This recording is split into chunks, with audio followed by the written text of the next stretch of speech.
याद है ना पैनामा लीक्स, जिसकी वजह से 2017 में सुप्रीम कोर्ट ने नवाज शरीफ को बतौर वजीर आजम नाअहल कर दिया था। तो अब हाजिर है दुबई लीक्स। दुबई में गैर मुल्कियों की जायदादों का सिर्फ 2 साल का डेटा सामने आया है, 2020 से 2024 तक का। तकरीबन 400 अरब डॉलर्स की रिहायशी प्रॉपर्टीज का इंकशाफ हुआ है। उनमें दुनिया भर के कई सियासतदानों और सरकारी अफसरों के नाम हैं। उनमें पाकिस्तानियों की 11 अरब डॉलर्स की रिहायशी प्रॉपर्टीज सामने आई हैं। 11 अरब डॉलर्स, और यहाँ हम IMF से 1-1 अरब डॉलर की भीख मांगते फिर रहे हैं। इस लिस्ट में सदर आसिफ अली जरदारी के 3 बच्चों के नाम हैं, नवाज शरीफ के बेटे हुसैन नवाज का नाम है, फरहद शहजादी और फराह गोगी का है, शेर अफजल मरवत, परवेज मुशर्रफ, शौकत अजीज हैं, मौजूदा वजीर दाखिला मोहसिन नकवी की अहलिया हैं, सिंध के सूबाई वजीर शर्जील मेमर और उनके घर वाले हैं, फैसल वाउडा, मिर्जा इख्तियार बेग, सरदार सनाउल्लाह जहरी, अख्तर मेंगल वगैरह। मतलब लिस्ट बहुत लंबी है। 1 दर्जन से ज्यादा उसमें रिटायर्ड सरकारी अफसरान हैं। सिंध और बलोचिस्तान से कौमी और सूबाई असेंबलियों के कोई दर्जन भर सियासतदान हैं। 12 retired army generals, 2 retired air vice marshals, national bank के साबिक सदर और कई ब्यूरोक्रेट्स की दुबई के महंगे इलाकों में रिहायशी जायदादें निकली हैं। यहां मैं 2-3 बातें क्लियर कर दूं। एक तो ये कि इस लिस्ट में वो प्रॉपर्टी शामिल नहीं है जो कंपनियों के नाम पर खरीदी गई या जो दुबई के कमर्शियल एरियाज में है। इसलिए इसहाक डार जैसे मुतअद्दिद पाकिस्तानियों के नाम इस लिस्ट में नहीं है। सोचें जब वो सामने आएंगे तो कितने अरब डॉलर होंगे। दूसरी बात यह कि बैरून मुल्क जायदादों का होना गैर कानूनी नहीं है अगर वो डिक्लेयर्ड है तो। जाहिर है लोग बाहर रहते हैं, काम करते हैं, प्रॉपर्टीज खरीद सकते हैं। प्रॉब्लम तब आती है जब ब्यूरोक्रेट्स और सरकारी और फौजी अफसरान, चाहे वो हाजिर सर्विस हो या रिटायर्ड, जब उनकी जायदादें बाहर हों, अगर वो डिक्लेयर्ड भी हों, तब भी मामला आता है मनी ट्रेल का, कि वो साबित कर सकें कि वो पैसा कहां से आया और डॉलर्स की सूरत में वो पैसा दुबई कैसे गया। फिर आते हैं सियासतदान। जिन सियासतदानों के नाम आए दुबई लीक्स में, उनमें से कई ने वजाहत दे दी है कि जी हमारी ये प्रॉपर्टीज डिक्लेयर्ड हैं। कई ऐसे हैं जिन्होंने साबका अदवार में एमनेस्टी क्लेम की थी और कई ऐसे हैं जिन पर सवालिया निशान है। मसलन 2018 में सदर जरदारी ने अपनी एक दुबई की प्रॉपर्टी टैक्स गोशवारों में डिक्लेयर की जो उन्हें गिफ्ट में मिली थी। ये वो वक्त था जब सुप्रीम कोर्ट ने पाकिस्तानियों के अनडिक्लेयर्ड गैर मुल्की असासों का सुओ मोटो नोटिस लिया था। उस वक्त सदर जरदारी के खिलाफ मनी लॉन्ड्रिंग की तफ्तीश करने वाली JIT ने पूछा तो उन्होंने कहा कि वो ये प्रॉपर्टी गालिबन अपनी बेटी को गिफ्ट कर चुके हैं, लेकिन JIT के इसरार के बावजूद सदर जरदारी ने ये बात लिखकर नहीं दी। जाली अकाउंट्स केस में सदर जरदारी के शरीक मुलजिम रहे बिजनेस टाइकून अब्दुल गनी माजिद। उन्होंने 2014 में अपनी वेल्थ स्टेटमेंट में डिक्लेयर किया था कि उन्होंने तकरीबन 33 करोड़ रुपए की कोई चीज किसी को गिफ्ट की, लेकिन क्या गिफ्ट किया, किसे किया, ये नहीं बताया।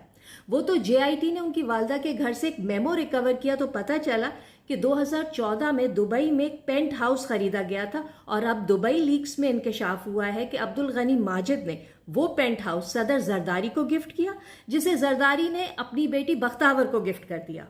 द न्यूज की तफ्तीश के दौरान पता चला कि जाली अकाउंट्स केस के कई मुश्तरका मुल्जिमान ऐसे हैं जिनकी दुबई में लिस्टेड प्रॉपर्टीज हैं, और अब जरदारी साहब सदर बन गए तो उन्होंने अपने खिलाफ जारी केसेस में सदारती इस्तिस्ना इम्यूनिटी मांग ली है।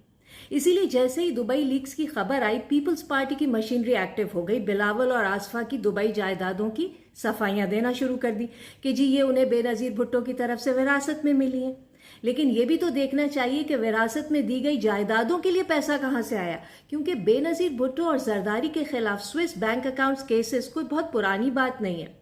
इंटरेस्टिंगली जाली अकाउंट्स केस में बख्तावर को गिफ्ट की गई दुबई प्रॉपर्टी के बारे में पीपल्स पार्टी अभी तक खामोश है। FBR के साबिक चेयरमैन शब्बर जैदी हैं। किसी चैनल पर वो कह रहे थे कि जब वो FBR के चेयरमैन थे तो उन्होंने दुबई हुकाम से उन पाकिस्तानियों की लिस्ट मांगी थी जिनके पास अकामे हैं। उस पर दुबई वाले शिकायत लेकर इमरान खान के पास पहुंच गए और तब बकौल उनके इमरान खान ने कहा कि अभी हम कल ही दुबई से 1 अरब डॉलर लेकर आए तो उनसे पंगा ना लो। लेकिन अब जब दुबई लीक्स का डेटा अवेलेबल हो गया है तो पाकिस्तानी हुकाम की जिम्मेदारी है कि वो सियासतदानों, ब्यूरोक्रेट्स और सरकारी अफसरान की मनी ट्रेल का जायजा लें, क्योंकि अवाम के पैसों पर नौकरी करने वालों का तो डायरेक्ट कॉन्फ्लिक्ट ऑफ इंटरेस्ट बनता है।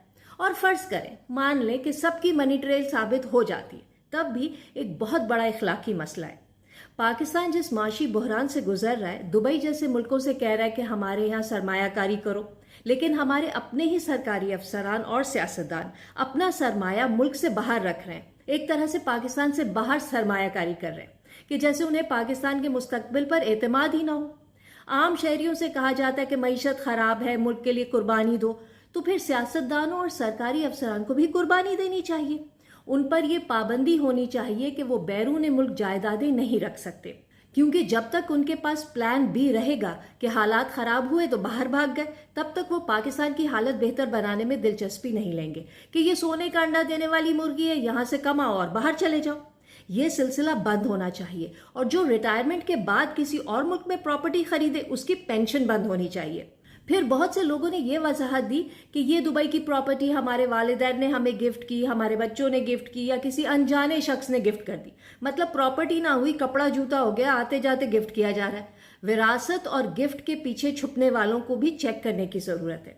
دبئی لیکس کی پہلی قسط کے مطابق 17,000 پاکستانی شہریوں کے پاس دبئی میں 23,000 ریزیڈینشل پراپرٹیز ہیں، اور دبئی میں پراپرٹیز کے معاملے میں پاکستانی دوسرے نمبر پر ہیں، پہلے نمبر پر انڈیا ہے۔ ایسا کیوں ہے؟